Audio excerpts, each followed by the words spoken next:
দর্শক দেখুন বিকালবেলার কি মনোরম পরিবেশ। এই পরিবেশে আমরা দেখতেছি কি পরিমাণ পানি, চারিদিকে শুধু পানি আর পানি।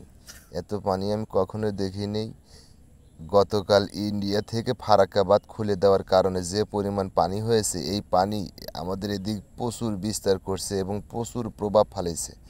এই পানির জন্য জনজীবন খুব কষ্টে চলতেছে। তাই আমার বাড়িঘর যা আছে সব তলায় গেছে। ওই সামনের গ্রামটা দেখা যাচ্ছে, ওই গ্রামটাই হলো আমার বাড়ি।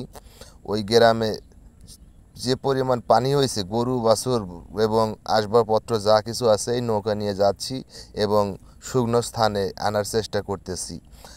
আর আমার মতো যারাই আছেন এই অসহায় হতদরিদ্র মানুষের পাশে দাঁড়ানোর জন্য আপনারা বিশেষ করে খালি নৌকা নিয়ে আসবেন। নৌকা লোড করে কখনোই আসবেন না। আপনারা যদি বেশি লোক আসেন তাহলে কিন্তু উদ্ধার কাজ আপনারা ভালোভাবে করতে পারবেন না। তাই যারাই আসছেন উদ্ধার কাজ করার জন্য তারা ভালো করে আসবেন এবং খালি নৌকা নিয়ে আসবেন। এক্ষেত্রে দুজন লোক আসবেন, বড় নৌকা নিয়ে আসবেন। অনেক লোক গরু বাছুর ইত্যাদি বহু কিছু উদ্ধার করতে পারবেন। আর বিশেষ করে যারাই আসবেন পর্যাপ্ত পরিমাণ খাবার স্যালাইন নিয়ে আসবেন। এই বন্যট্ট মানুষদের পাশে এসে দাঁড়াবেন। আসুন ভাই, আপনারা মূল্যবান